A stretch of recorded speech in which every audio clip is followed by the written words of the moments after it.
À Paris, en plein centre de notre belle capitale, sur l'île Saint-Louis, pour rencontrer Bertillon. Forcément, l'été qui dit été dit glace et sorbet. Et les meilleurs sont chez Bertillon.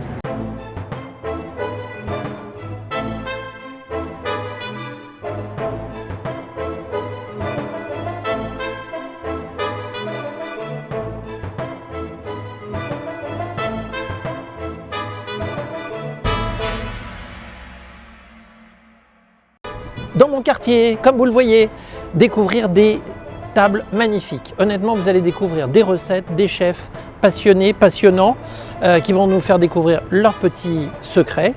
Vous allez également découvrir des commerçants extraordinaires, des commerçants gourmands, un peu fous parfois. Mais vous savez la différence entre un fou et un génie, disait Napoléon III, elle n'est pas très difficile. Un génie, c'est un fou qui a réussi. Vous allez découvrir des futurs génies ou déjà des génies. Allez, je vous emmène, à tout de suite. Bon alors, l'île Saint-Louis, il y a une adresse incontournable, c'est, il ne s'y trompe pas, Bertillon, évidemment. Allez, je vous propose d'y faire un tour, c'est un passage obligatoire. On passe dans les coulisses. Bonjour Bernard Chauvin. Bonjour monsieur.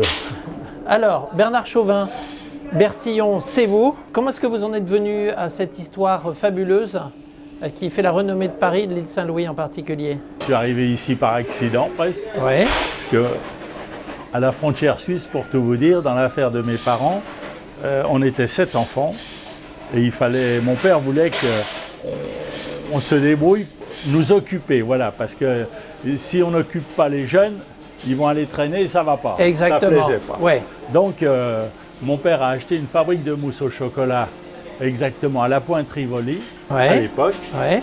Et il connaissait bien les frigoristes autofrigor.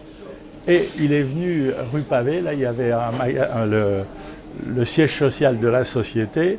Et il leur a dit, moi je connais autofrigor en Suisse, c'est des gens très bien.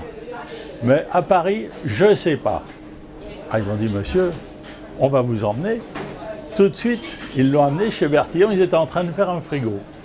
C'est amusant ça, c'est génial. Alors, le frigo était juste là, là où le laboratoire est à l'heure actuelle, c'était la chambre à coucher de mes beaux-parents. Bertillon, c'est devenu un nom, une marque. Je suppose qu'on a proposé de vous racheter l'entreprise plein de fois. Ouais. Et vous voulez garder votre âme et votre taille aussi. Nous, on veut rester naturel. Voilà. Oui, le plus possible. Et artisanal. Voilà, oui, parce que c'est là qu'on est le plus heureux. Oui. Alors donc, il faut qu'on soit heureux. Quand on est heureux, on va faire des belles choses.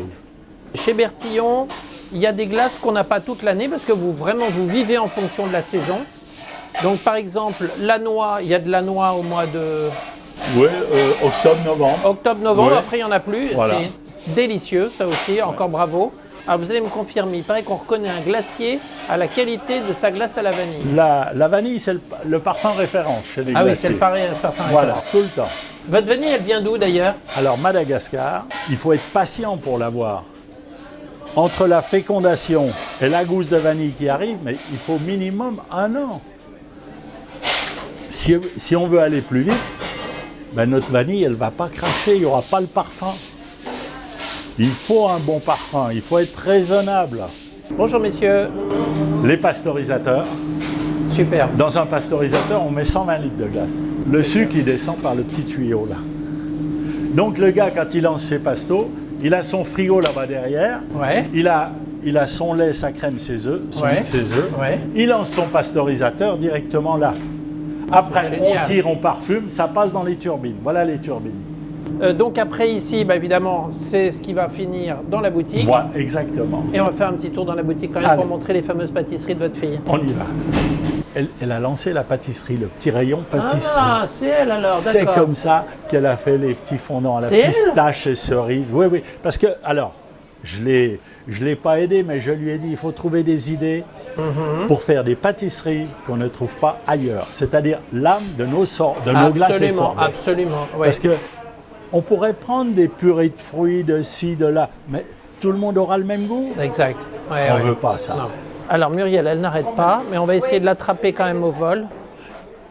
On ne voulait pas mettre d'œufs. Des fois, il y a des œufs Oui, et oui, je trouve oui. que ça alourdit Oui, très juste. la ganache. Et là, du coup, on est content du résultat.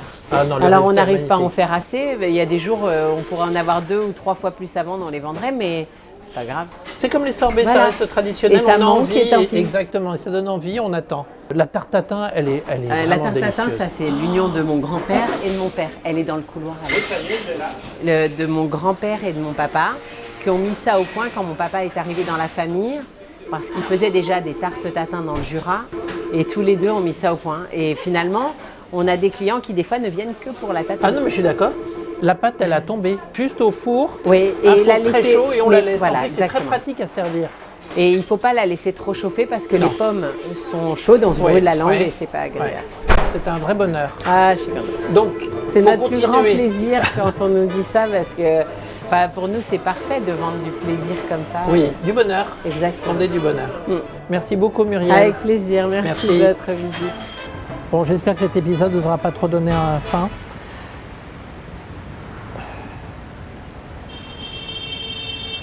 J'espère que cet épisode vous aura donné autant faim à vous qu'à moi. Prochain rendez-vous, eh bien, ce sera avec Imanol Jacquat.